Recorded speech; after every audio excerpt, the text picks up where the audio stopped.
Next question, Sharmila Farooqi Sahib. Sir, question number 59. Answer be taken as read, supplementary. سر میرا جو supplementary سوال ہے وہ انتہائی اہم ہے. مجھے نہیں پتا جواب کون دے گا یہاں پر, بیکاز سر 2020 کے اندر جب اس وقت کے ایویشن منسٹر نے ایک بہت ہی ارسپانسبل اسٹیٹمنٹ دیا تھا پاکستان انٹرنیشنل ایئر لائنس کے پائلٹس کے فیک لائسنسز کے حوالے سے, اس کے بعد یو کے نے ہماری فلائٹ آپریشنز پہ بین لگا دیا تھا. سر اس وقت سے لے کے اب تک پاکستان انٹرنیشنل ایئر لائن کو 40 ارب روپے کا نقصان پہنچا ہے. اس پہ کوئی انکوائری نہیں بیٹھی, منسٹر صاحب کہہ کے چلے گئے, کہاں ہے we don't know. Sir recently ابھی جنوری کے اندر یو کے کی سول ایویشن اتھارٹی کی جانب سے, ان کی جو یو ایف ٹی ہے, ان کی ایک ٹیم آئی تھی اسیس کرنے کے لیے کہ کیا پی آئی اے نے سیفٹی پروٹوکالز پورے کر لیے ہیں اور ان کی ایئر وردنس کی کیا کنسرنس ہے وہ ایڈریس ہوئے کہ نہیں ہوئے. سر جو آڈٹ رپورٹ تھی اس کے بارے میں ہمیں نہیں پتا چلا کہ آیا have we been able to address those concerns raised by them. کوئی ٹائم لائن ہے کہ یہ فلائٹ آپریشنز ٹو یو کے کب شروع ہوں گے.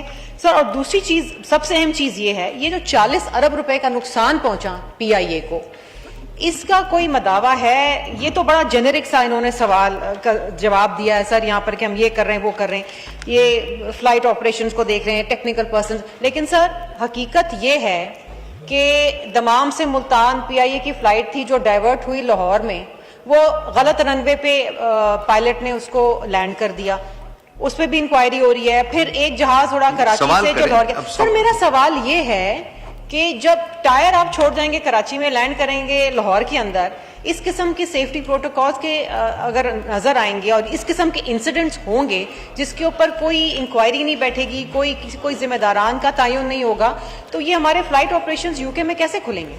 اور میرا جو اسپیسیفک سوال ہے نا سر. تھینک یو اسپیکر صاحب. آنریبل ممبر نے بڑا پرٹیننٹ کوشچن کیا ہے اور خود ہی اس کا جواب بھی دیا ہے کہ on the floor of the house a very irresponsible statement was given, جس کے آفٹر میتھ جو ہے پی آئی اے کو بھگتنے پڑے. اور after a gap Pakistan P I A has been able to establish اس route back in E U, اور ہماری 2 انٹرنیشنل فلائٹس چل رہی ہیں پیرس کے لیے.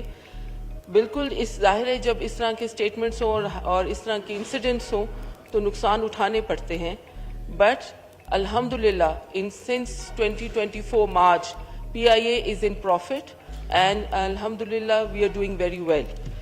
اب کیونکہ انیشیٹوز تو لینے ہیں تو وہ کیونکہ ہم نے کچھ آنسر میں بھی شیئر کیے ہیں, کچھ میں آنریبل ممبر سے بھی شیئر کرنا چاہوں گی کہ ہم نے جسے انہوں نے خود بھی بتایا کہ یورپین یونین ایویشن سیفٹی ہے جی ایاسا کے نام سے, ان سے ہم نے ہماری بات کر کے ہم نے پیرس کی جو ہے فلائٹ شروع کی. یو کے اتھارٹیز کی جو بھی کنسرنس تھی ہم نے اس کو ایڈریس کیا اور ایک سیریز آف میٹنگ لی گئی. اور یہ جو ایئر لائن ہے یونائٹڈ کنگڈم کی لنڈن مینچسٹر بنگ, اور اس کا جو روٹ طے کیا گیا, لیکن ابھی کیونکہ یہ ابھی تک اس کی اتھارٹی نہیں ملی, لیکن ہم نے اپنا اس کو کیا ہے گراس کٹنگ کے لیے ہم نے آلٹرنیٹیو اس کے لیے ہے کوڈ شیئرنگ شروع کیے ہے ٹرکش ایئر لائنس کے ساتھ, جس سے ہمیں فائدہ بھی ہو رہا ہے, ہمارے جو پیسنجرز ہیں ان کو بھی فیسیلیٹیٹ کیا جا رہا ہے. اور اس کے ساتھ ساتھ ہمارے انٹرنیشنل روٹس جہاں سے پی آئی اے کو پروفٹ ہو ہم نے وہ شروع کیے ہیں, جس میں مڈل ایسٹ ہے, ایشیا ہے, نارتھ امریکہ ہے, افریقہ ہے. اس میں کئی ایسے روٹس ہیں جو ہم نے شروع کیے ہیں جس سے پی آئی اے کو پروفٹ ہو رہا ہے. تو ہم چاہ رہے ہیں کہ یہ جو اتنا بڑا لاس ہوا تھا اس کو خسارے کو ہم ریکور کر سکیں.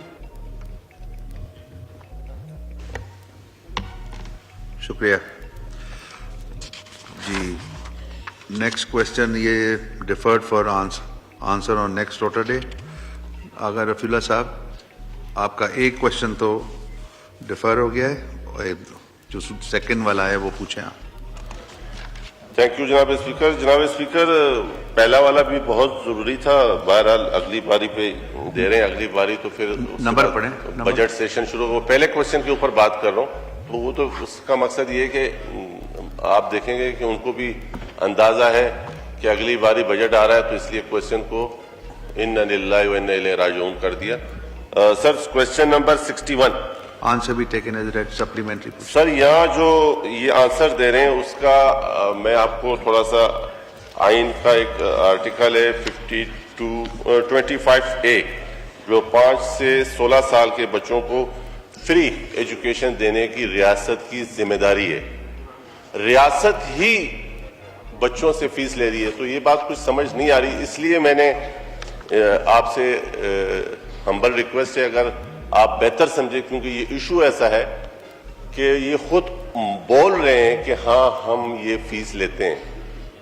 ریاست بھی اگر پڑھانے کے پیسے لے رہے ہیں اور آرٹیکل 25A کی وائلیشن کر رہے ہیں, اس کی خلاف ورزی کر رہے ہیں, تو میری آپ سے ریکویسٹ ہے کہ اگر آپ اس کو کمیٹی میں اوورسیز اینڈ مین پاور کی الحمدللہ کمیٹی بنی بھی نہیں ہے, میری عامر ڈوگر صاحب سے بھی ریکویسٹ ہے کہ آج اس کو فائنل کر دیں تاکہ یہ کمیٹی سال ہو گیا, سال سے زیادہ ہو گیا, گورنمنٹ کو اکاؤنٹیبل کرنے کے لیے یہ کمیٹیاں اہم ہوتی ہیں اور یہ کمیٹی پی ٹی آئی کے حصے میں رکی ہوئی ہے. تو میری ریکویسٹ ہے عامر ڈوگر صاحب اس کو آج فائنل کروائیں. سر یہ کوشچن 25A کی وائلیشن ہے اور خود اس میں آنسر میں وہ مان رہے ہیں, کہہ رہے ہیں, اس لیے ہمبل ریکویسٹ ہے اگر آپ مناسب سمجھیں تو کمیٹی بھیج دیں. یا جی طارق فضل چودھری صاحب. بہت شکریہ جناب اسپیکر. سر آنریبل ممبر نے جو سوال کیا تھا اس کی نوعیت کچھ اور تھی اور ابھی جو وہ بات کر رہے ہیں یہ بالکل مختلف بات کر رہے ہیں. سوال میں یہ کہا گیا تھا کہ او پی ایف کے جو سکولز ہیں ان میں جو فیسوں کی میں اضافہ ہوا ہے وہ بہت زیادہ ہے, ہوش ربا اضافہ ہوا ہے. اس کا جواب ہم نے یہ دیا ہے کہ فیسوں میں جو اضافہ ہے وہ بڑا نامینل ہوا ہے. پچھلے 5 سال میں اگر اسلام آباد میں وہ او پی ایف کے اسکول کو اگر آپ دیکھیں تو اگر میٹرک تک بھی دیکھیں آپ تو صرف 4090 روپے فیس جو ہے بڑی ہے پچھلے 5 سال میں. ایک تو ضمناً میں کہا میں یہ کلیئر کر دوں.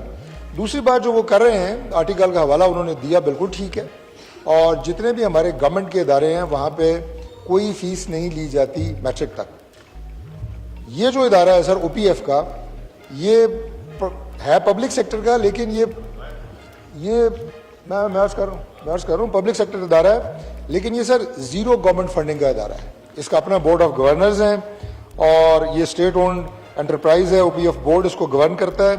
یہ ادارہ انہی فیسوں سے چلتا ہے جو لی جاتی ہیں. اگر آپ دیکھیں تو اس کے ساتھ پھر اور بھی کئی ایسے پرائیویٹ ادارے ہیں اور وہ بہت مہنگے بھی چارج کرتے ہیں فیسیں, نامینل فیسیں چارج کرنے والے ادارے بھی ہیں, لیکن وہ پھر پرائیویٹ سیٹ اپ پہ آ جاتے ہیں.